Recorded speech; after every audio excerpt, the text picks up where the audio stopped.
واش الخوت السلام عليكم. اليوم 18 في شهر 3 2023 جينا اليوم الخوت بمناسبه العواشر شهر رمضان. جبنا واحد المحل في سكين بسله كيبيع البيض.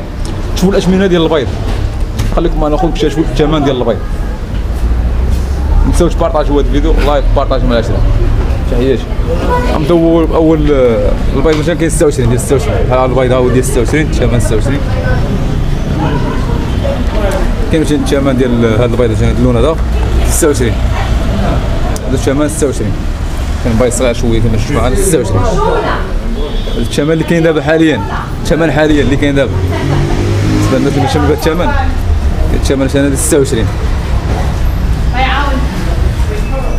كاين ديال 28 ها هو ديال البيض 28 دم موين شويه 28 ريال. هادشي بالريال الخوت، ندوي معكم بالريال المغربي بالنسبه للناس اللي من دول اخرى ماشي الريال المغربي 28 ريال المغربي.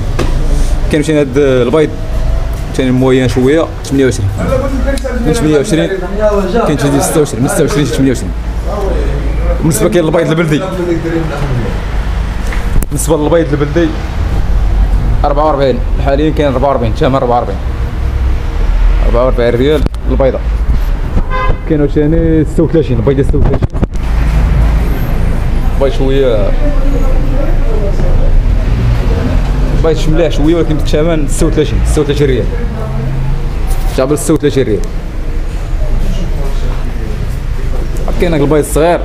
بالنسبه للبيض الصغير اخو الثمن هذا الثمن البيض الصغير كاع صغير كاين درهم من درهم. ممكن يبدا البيض من درهم حتى 36 حتى 36. بالنسبه للبيض البلدي 44.